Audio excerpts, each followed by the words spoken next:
Assalamualaikum warahmatullahi wabarakatuh. Innal hamdalillah wassalatu wassalamu ala Rasulillah wa ala alihi wa ashabihi wa man wala. La haula wala quwata illa billah. Subhanaka la ilma lana illa ma 'allamtana innaka antal alimul hakim. Saudaraku ya ikhwah, pada video kali ini kita mengambil tema bacalah Al-Qur'an. Karena barang siapa yang rajin membaca Al-Quran, memperdalam, kemudian mengajarkan, maka Allah akan memberikan kemuliaan baginya. Ada satu kisah yang sangat menarik, dan ini satu kejadian yang luar biasa bagi orang-orang yang penghafal Al-Quran kemudian mengamalkannya.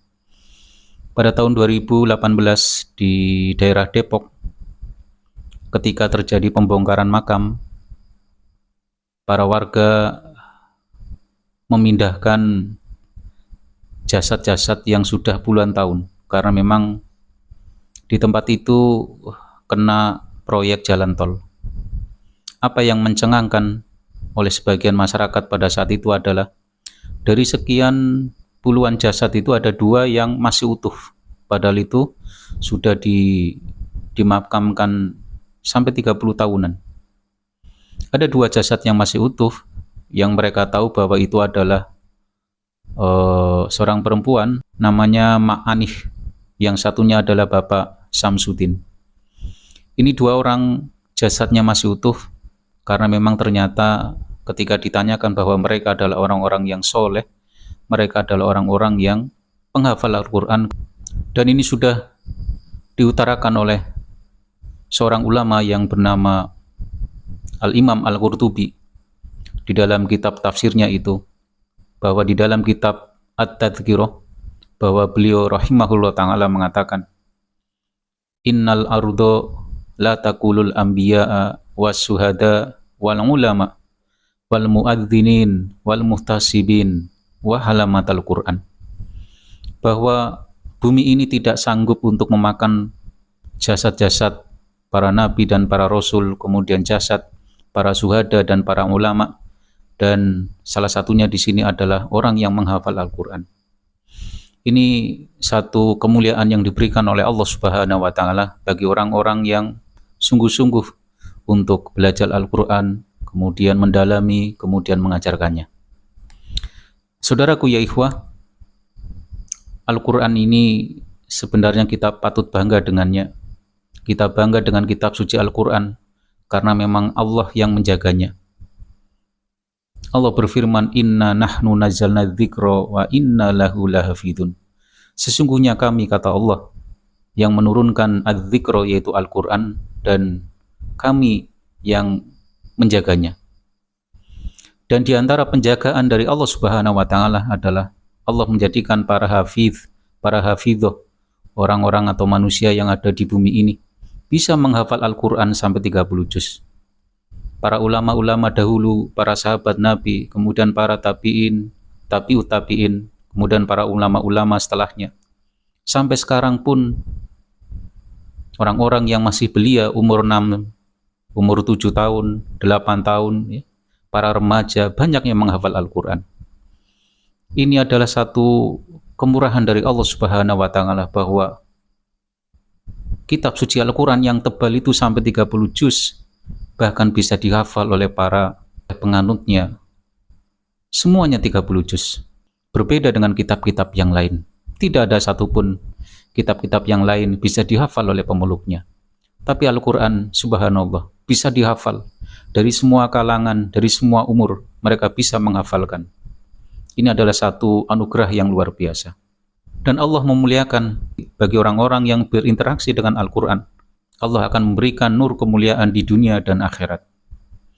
Kita lihat bagaimana Rasulullah SAW, Nabi yang paling mulia di antara nabi-nabi yang lain, karena beliau menerima Al-Quran. Kemudian malaikat Jibril adalah malaikat yang paling mulia, karena malaikat Jibril adalah malaikat yang membawa Al-Quran kepada Nabi kita Muhammad SAW. Mekah dan Madinah adalah 2 tempat yang dimuliakan oleh Allah Subhanahu wa Ta'ala, karena di 2 tempat itu Al-Quran diturunkan. Bahkan Rasulullah Shallallahu Alaihi Wasallam menjadikan orang yang mempelajari dan mengajarkan Al-Quran adalah orang-orang yang terbaik di antara kalian. Nabi Muhammad Shallallahu Alaihi Wasallam bersabda, "Khairukum man ta'allama al-Qur'ana wa 'allamah." Sebaik-baik kalian adalah orang yang belajar Al-Quran dan kemudian mengajarkannya. Maka alhamdulillah bagi saudara, bagi kita yang belajar Al-Quran, atau bagi para asatidah, bagi para kiai-kiai yang telah mengajarkan Al-Quran di tempat-tempat TPQ atau di pondok-pondok pesantren, maka berbahagialah karena mereka, kita ini adalah orang-orang yang dimuliakan oleh Allah Subhanahu wa Ta'ala. Mereka yang membesarkan agama ini, mereka yang telah memperjuangkan agama ini sehingga kemudian agama ini tegak di bumi ini. Sahabat Utsman bin Affan radhiyallahu anhu mengatakan bahwa lau anna qulubana taharat ma sabi'na min kalamillah, bahwa jika hati kita itu bersih, maka kita tidak akan bosan-bosan untuk membaca Al-Quran. Maka alhamdulillah pada masa-masa sekarang kita banyak mendapati orang tua sekarang yang mengajak anak-anaknya untuk belajar Al-Quran. Ada di TPQ, di tempat-tempat mereka berada. Bahkan tidak hanya itu, para orang tua sekarang yang dulunya buta huruf dengan Al-Quran, sekarang mereka telah sadar untuk belajar Al-Quran. Di tempat-tempat, di kediaman mereka, di masjid-masjid atau di TPQ, mereka mau belajar untuk mempelajari Al-Quran. Maka ini adalah satu fenomena yang sangat menggembirakan bagi kita sebagai umatnya Nabi Muhammad SAW. Kita masih diberi hidayah untuk bisa membaca dan mempelajari Al-Quran. Alhamdulillah. Kemudian apa manfaat atau keutamaan bagi orang-orang yang belajar dan mendalami Al-Quran? Yang pertama adalah bahwa setiap orang yang membaca Al-Quran, maka baginya adalah 10 kebaikan. Rasulullah SAW bersabda, "Man qara'a harfan min kitabillah, falahu bihi hasanah, wal hasanatu bingasri amthaliha." Bahwa Rasulullah SAW menjelaskan bahwa barang siapa yang membaca satu huruf di dalam Al-Quran, maka baginya adalah 1 hasanah. Dan 1 hasanah dilipatkan menjadi 10 kebaikan. Kemudian beliau melanjutkan, "La aqulu alif lam min harfun." Tidaklah aku mengatakan bahwa alif lam itu adalah 1 huruf, walakin alif harfun, lam harfun, mim harfun. Jadi kalau kita membaca alif lam mim, maka itu adalah 3 huruf, dan 3 huruf dikalikan dengan 10 kebaikan atau 10 pahala menjadi 30 pahala atau 30 kebaikan. Subhanallah. Ini juga sebagai sanggahan bagi orang-orang yang tidak suka dengan kemajuan Al-Quran, orang-orang munafik dan orang-orang orientalis yang menganggap bahwa untuk apa kita belajar Al-Quran sementara kita tidak mengerti. Bahwa Rasulullah SAW mengatakan bahwa setiap huruf Allah akan memberikan ganjaran 10 pahala atau 10 kebaikan. Bahkan bagi orang-orang yang berusaha untuk belajar dengan terbata-bata, maka baginya mendapatkan 2 kebaikan, dan setiap kebaikan akan dilipatkan menjadi 10 kebaikan. Walladzina yaqra'ul Qur'an wa yatata'u fihi lahu ajroni. Barang siapa yang belajar membaca Al-Quran dan dia terbata-bata, sulit untuk mengucapkan, tetapi dia terus bersungguh-sungguh untuk memahami, untuk berusaha supaya dia mau memahami dan mengerti, maka baginya adalah 2 pahala. Ini adalah satu keberuntungan yang luar biasa bagi kita sebagai umat Nabi Muhammad SAW, bahwa ketika kita mendekat, ada kesadaran untuk membaca Al-Quran, maka Allah akan memberikan anugerah yang luar biasa pula. Saudaraku ya ikhwah, yang kedua adalah mahkota dari cahaya. Maka berbahagialah bagi orang tua sekarang yang anak-anaknya sedang belajar Al-Quran. Mereka belajar, mereka membaca, kemudian mereka menghafal. Dan syukur alhamdulillah kalau mereka nanti sudah besar, mereka mengamalkan apa-apa yang ada di dalamnya, yaitu hukum-hukumnya, sunnah-sunnahnya dari Rasulullah SAW. Maka bagi orang tua nanti di akhirat akan mendapatkan kemuliaan. bahwa orang tuanya akan mendapatkan mahkota yang berasal dari cahaya. Rasulullah Shallallahu Alaihi Wasallam bersabda, "Man qara'al Qur'an wa amila bima fihi ulbisa walidahu tajan yaumal qiyamah min nurin." Barang siapa yang membaca Al-Quran dan kemudian dia mengamalkan apa yang berada di dalam Al-Quran, dia memahami, kemudian dia membenarkan, kemudian dia mengamalkan apa yang dilarang mereka tinggalkan, apa yang menjadi kewajiban mereka laksanakan, apa yang dibenci oleh Allah mereka tinggalkan, maka orang tuanya akan mendapatkan kemuliaan di yaumil qiyamah nanti. Kemudian kita dipanggil oleh Allah Subhanahu wa taala dari sekian juta orang, karena anak kita adalah anak-anak yang telah hafiz, yang telah hafal Al-Quran, kemudian mereka mengamalkan apa yang ada di dalamnya. Kemudian yang ketiga adalah kemuliaan yang diberikan oleh Allah Subhanahu wa taala adalah bahwa orang yang membaca Al-Quran maka akan menjernihkan hatinya, akan menggilapkan dosa-dosa yang berada di dalam hatinya. Rasulullah Shallallahu Alaihi Wasallam menjelaskan bahwa hati seseorang itu akan berkarat dengan dosa-dosa yang mereka perbuat. Maka salah satu usaha untuk membersihkan dan menggilapkan dosa dengan cara membaca Al-Quran. Perbanyaklah membaca Al-Quran, karena Al-Quran itu akan dapat menggilapkan hati yang berkarat akibat dari dosa-dosa yang diperbuat. Rasulullah mengatakan, bersabda, "Inna hadhil qulub tasda'u kama yasda'ul hadidu idza asobahul ma." Sesungguhnya hati ini berkarat sebagaimana karatnya besi jika terkena oleh air. Maka dikatakan, "Wakila, ya Rasulullah, wa majilauha." Bagaimana cara mengkilapkannya? Maka kemudian Rasulullah mengatakan, "Kathratu bitilawatil Quran." Perbanyaklah membaca Al-Quran. Ini adalah satu metode yang bisa dipakai untuk kita membersihkan hati kita, yaitu dengan cara perbanyak membaca Al-Quran. Kemudian yang keempat adalah orang-orang yang sering membaca kemudian memahami, maka baginya akan mendapatkan syafaat nanti di yaumil qiyamah.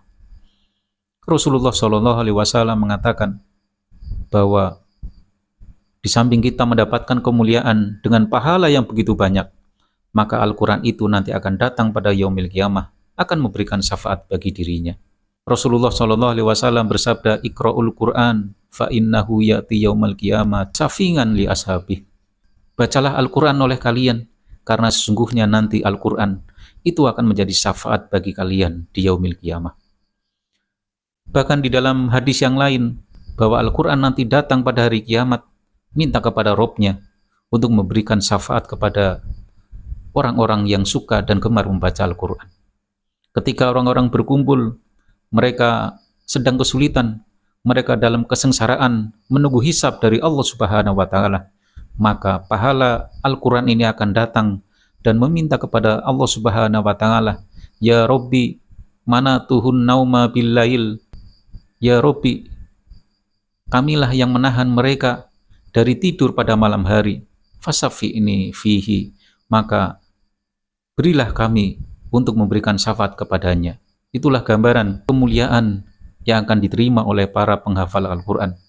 Mereka akan mendapatkan syafaat, dan bahkan Al-Quran memohon kepada Allah Subhanahu wa taala untuk diberi izin memberikan syafaat kepada orang-orang yang menghafal Al-Quran tersebut.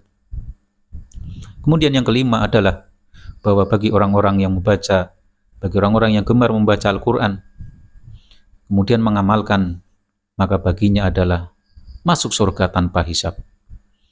Di dalam Al-Quran disebutkan bagaimana Allah berfirman, "Tsumma arsalnal kitabal ladzina astafaina min ibadina faminhum dzalimun li nafsihi wa minhum muqtasidun wa minhum sabiqum bi khairat biidznillah." Bahwa Allah mewariskan Al-Quran ini kepada hamba-hambanya. Kemudian ada 3 golongan bagaimana respon kita sebagai umat Nabi Muhammad SAW terhadap Al-Quran ini. Yang pertama adalah dzalimun li nafsihi, yaitu orang-orang yang suka berbuat maksiat. Yang kedua adalah muqtasidun, yaitu orang-orang pertengahan. Dan yang ketiga adalah sabiqum bi khairat biidznillah, yaitu orang-orang yang terdepan untuk mengerjakan satu kebaikan. Dan orang yang ketiga ini yaitu sabiqum bil khairat biidnillah. Para ulama ahli tafsir itu mengatakan bahwa mereka akan masuk ke dalam surga tanpa hisab. Faulaika yadkhulunal jannah bighairi hisab. Kenapa kemuliaan ini bisa diperoleh? Karena sabiqum bil khairat biidnillah, mereka adalah orang-orang yang terdepan di dalam mengerjakan kebaikan. Kewajiban dan sunnah-sunnah dikerjakan dan ditunaikan. Kemudian larangan-larangan Allah mereka tinggalkan. Bahkan hal-hal yang mubah mereka juga mampu untuk meninggalkan. Dengan harapan untuk mendapatkan kesucian hati, mereka takut dengan hal-hal yang mubah, sekiranya hal-hal yang mubah itu dapat mengotori hati mereka. Kita boleh memiliki rumah yang banyak, namun bagi orang-orang sabiqum bil khairat, maka dia cukup dengan rumah yang sederhana. Kita boleh memiliki mobil yang mewah, tapi bagi sabiqum bil khairat, maka baginya cukup kendaraan yang biasa-biasa saja. Mereka sebenarnya bisa mampu hidup dengan segala kemewahan yang mereka miliki. Mereka memilih hidup seperti layaknya manusia biasa, karena mereka sangat takut dengan hisab yang akan mereka hadapi nanti di yaumil qiyamah. Itulah orang yang menjadikan Al-Quran di depan, sementara dia sebagai makmum. Al-Quran menjadi pemimpin, sementara dia menjadi bawahannya. Itulah orang-orang yang Allah beri kemuliaan, bahwa dia nanti oleh Allah Subhanahu wa Ta'ala dimasukkan ke dalam surga tanpa hisab. Alhamdulillah. Oleh karena itu, maka marilah wahai saudaraku ya ikhwah, berusaha untuk mempelajari, untuk mengkaji Al-Quran ini. Di tempat-tempat kita berada, ada program-program tahsin atau program-program Iqra. Walaupun kita ada yang masih buta huruf, maka mencobalah untuk bisa mendapatkan kemuliaan di sisi Allah Subhanahu wa Ta'ala, mendapatkan banyak keutamaan, pahala yang berlimpah. Dari setiap huruf kita mendapatkan 10 kebaikan. Maka ini adalah satu kesempatan buat kita. Selagi kita masih diberi kesempatan oleh Allah Subhanahu wa Ta'ala, maka marilah kita berlomba-lomba untuk mendapatkan kebaikan.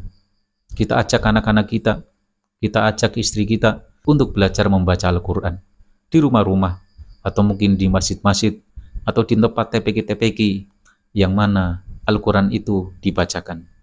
Semoga bermanfaat. Wallahu a'lam bishawab. Wassalamualaikum warahmatullahi wabarakatuh.